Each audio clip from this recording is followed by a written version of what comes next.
Bonjour tout le monde, c'est le DM à cravate. Je profite que j'ai presque pas de partie cette semaine pour vous faire un court vidéo. En fait, c'est une vidéo réponse à Patbou de la chaîne Black Raven. Patbou, là, c'est un petit peu comme un sage là, qui descend de sa montagne une fois de temps en temps pour lancer des polémiques. Puis à ce moment-là, ben, la toile s'enflamme puis décide de répondre à ses questions, de répondre à son argumentaire. Puis, ben, je suis pas plus intelligent qu'un autre, j'ai décidé de le faire, même s'il y en a plein d'autres qui l'ont fait super bien avant moi. Je vous recommande d'aller voir la vidéo de Patbou pour bien comprendre de quoi il s'agit. Mais il y a surtout une partie de ce qu'il a mentionné qui m'intéresse, une partie auquel je veux répondre. Puis c'est la partie sur les actual play. Pourquoi? Ben parce que Patbou commence à dire, ben il y a peut-être un peu trop d'actual play. Peut-être que ça venait aussi à corrompre l'idée des gens au niveau des jeux de rôle. Et on s'entend que les actual plays qui sont faits par des professionnels. Il a parlé de Critical Role, mais il y en a plein d'autres. J'aimais beaucoup Dimension 20. J'en ai déjà parlé là, sur cette chaîne. Je trouve que c'est un podcast, pas un podcast, que je trouve que c'est un actual play qui est super intéressant. Ils prennent Donjons et Dragons 5e édition, mais ils le mettent dans un monde un peu plus comique, là, soit dans un monde de bonbons, de pâtisserie, ou dans un monde où c'est des ados là, qui sont à l'école, mais dans un monde médiéval fantastique quand même. C'est un take original, mais ce sont tous des humoristes qui jouent. Un peu comme Critical Role, où c'est tous des acteurs de voix, là, des gens qui font des voix de jeux vidéo, des gens qui font des voix de dessins animés. Donc, ce sont des gens qui ont de l'expérience de l'acting. Puis, il mentionnait dans son vidéo que ben, peut-être que c'était pour donner une drôle de vision de qu'est-ce que le jeu de rôle. Euh, une drôle de vision de ce qu'on doit s'attendre à une table lorsqu'on n'est pas habitué de jouer. Je dirais que je suis quand même d'accord avec lui sur ce point-là, mais je ne suis pas d'accord sur d'autres points. Pour moi, il n'y en a pas trop des actual play. C'est important selon moi pour la communauté pour plusieurs choses. Premièrement, c'est que ça montre un paquet de systèmes différents. Ça montre aussi comment ce système-là peut être adapté à une table en particulier. Parce que même si on a effectivement des Critical Role, des Dimension 20, plein d'autres qui sont faits professionnels avec un bel éclairage, de la musique, des gens qui ont des voix portantes, qui sont capables de faire plusieurs accents, plusieurs voix, ben c'est pas le cas de tout le monde et c'est pas le cas de la plupart des choses qu'on voit sur le net qui ne sont pas ces deux-là que j'ai mentionnés ou deux, trois autres qui existent. Il y en a plein d'autres où ça ressemble plus à la réalité. Des gens qui ne sont pas au meilleur de leur forme au niveau de l'acting, des gens qui vont peut-être s'astiner sur des règles, des gens qui vont peut-être pas tout utiliser la subtilité de l'émotion dans le visage, comme on peut voir lorsque c'est un acteur qui le fait.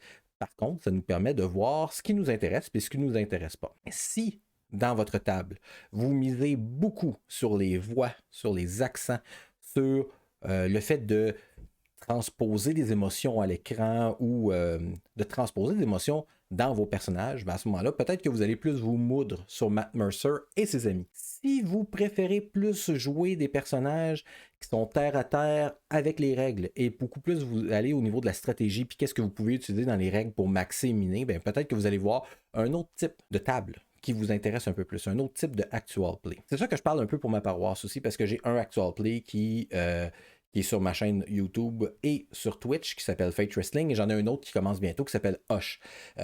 Pour moi, là, faire un actual play, c'est de deux choses. Premièrement, c'est montrer aux gens qu'il y a autre chose qui existe que Donjons et Dragons, parce que lorsqu'on parle de cette passion-là, généralement, les gens pensent qu'il n'y a que Donjons et Dragons. Donc moi, je suis intéressé par Fate. Ça fait plusieurs mois que je joue à Fate. Avant ça, je jouais beaucoup à GURPS et j'ai joué aussi à Donjons et Dragons. Donc, je trouve que c'est important de montrer cette diversité-là.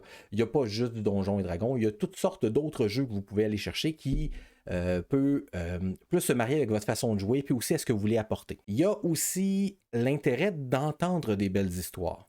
Moi, lorsque j'écoute Critical Role, quand j'écoute d'autres, j'en écoute pas plein, là, mais lorsque je les écoute, mon but, c'est pas nécessairement de voir qu'est-ce que je peux faire à ma table, mais plus d'écouter une histoire. Parce que ce niveau-là, c'est un peu plus comme un audiobook ou un podcast. C'est je veux vivre une histoire intéressante. Puis c'est encore mieux, effectivement, lorsque les gens sont capables de prendre différentes voix, différents accents, puis faire vivre des émotions à travers ça. Par contre, j'ai écouté plusieurs actual plays faites par d'autres gens là, qui n'ont pas cette capacité-là à vraiment personnifier des personnages haut en couleur, mais j'ai quand même beaucoup de plaisir à les écouter. Donc, c'est pas un tout le fait d'avoir une production léchée, d'avoir, comme il dit, là, des maquilleurs, des peigneurs, un haut production value.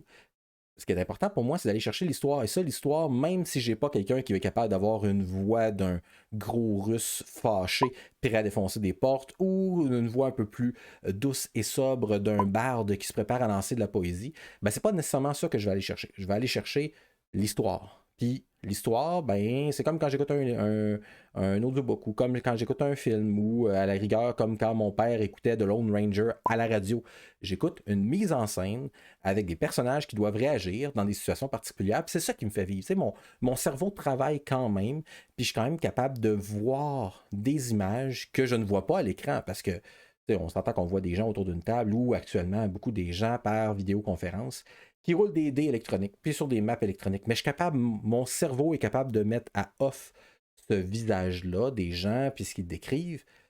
Et ça me permet de vivre des belles histoires, même si je ne peux pas le faire moi-même autour de la table avec eux. Donc, c'est pas quelque chose que je vais utiliser pour m'en inspirer en me disant ah, c'est ça que je dois atteindre. Si je veux être un bon maître de jeu ou un bon joueur, il faut que je sois comme les joueurs de Critical Role, les joueurs de Dimension 20, les joueurs de plein d'autres. Non. Moi, ce que je vois, c'est des belles histoires. Parfois, peut-être que je peux dire ah, c'est intéressant ça. Peut-être que je pourrais comme utiliser ce petit fragment-là puis le mettre dans mes histoires que je vais faire vivre à mes joueurs. Sans que ce soit super gros, là, mais des petits traits particuliers, là, des petites façons d'approcher des personnages ou juste des NPC que je trouve intéressant puis que je pense que ça pourrait être un bel ajout à ce que moi je veux faire vivre à mes joueurs. Donc, c'est ça que je trouve intéressant, moi, avec les actual play. Donc, est-ce qu'il y en a trop? Non. Est-ce qu'il y a de la place pour plus? Oui, parce qu'il va y avoir toutes sortes de styles différents au même principe qu'il y a encore de la place pour plein d'autres joueurs de jeux vidéo qui parlent en jouant.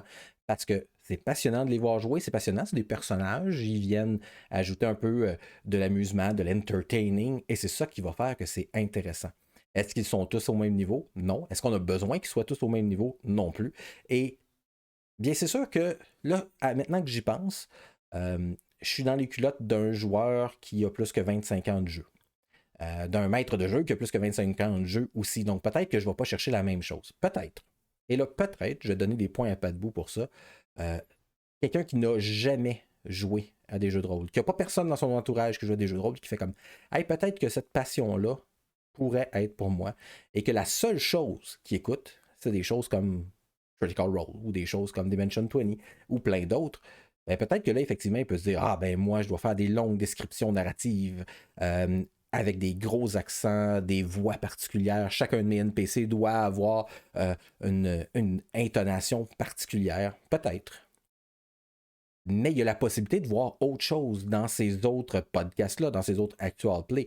Donc, si la personne fait un peu de recherche, puis il se dit ah mon Dieu, je ne serai jamais à la hauteur d'un maître de jeu comme Matt Mercer, puis il n'est pas parfait comme maître de jeu, il a juste une approche vraiment intéressante, ben je devrais arrêter de jouer. Non, il va probablement être capable d'aller dire ah ben il y a peut-être d'autres choses qui se font dans le même domaine. Puis là, il va voir des gens qui sont plus près de nous, des gens qui n'ont pas un budget maquilleur, un budget de costume, où tout le monde calcule son intonation pour faire vivre quelque chose de particulier.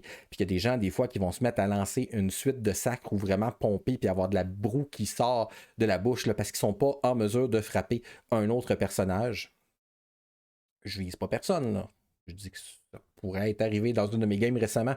Mais c'est ça qui est intéressant, c'est de pouvoir voir la diversité puis les différentes approches puis la façon de vivre le jeu de rôle qui pourrait être à un certain standing comme la gang à Matt Mercer avec Critical Role, puis d'autres standings qui sont un peu plus près de ce que nous on fait parce que on s'entend que ce qu'on fait souvent c'est un peu plus tribal autour d'une table avec des sacs de chips.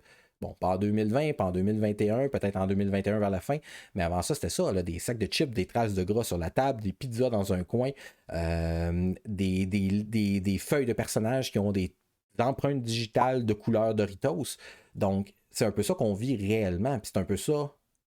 Notre expérience ne se résume pas à ça, mais c'est quand même ça un peu qu'on aime, être avec des amis, pas avec des professionnels, des amis qui vivent une belle histoire ensemble. Donc, j'aime les actual play parce que ça me fait vivre des belles histoires. Est-ce que je crois que c'est le standard de l'industrie, même si on n'est pas une industrie? Je ne crois pas qu'on va se rendre là un jour où tout le monde va avoir la capacité de le faire. Puis on s'entend que un actual play, quand tu vas le chercher pour la production value, ben, ça implique que tu vas t'installer devant ton vidéo YouTube et que tu vas l'écouter de A à Z sans cligner des yeux.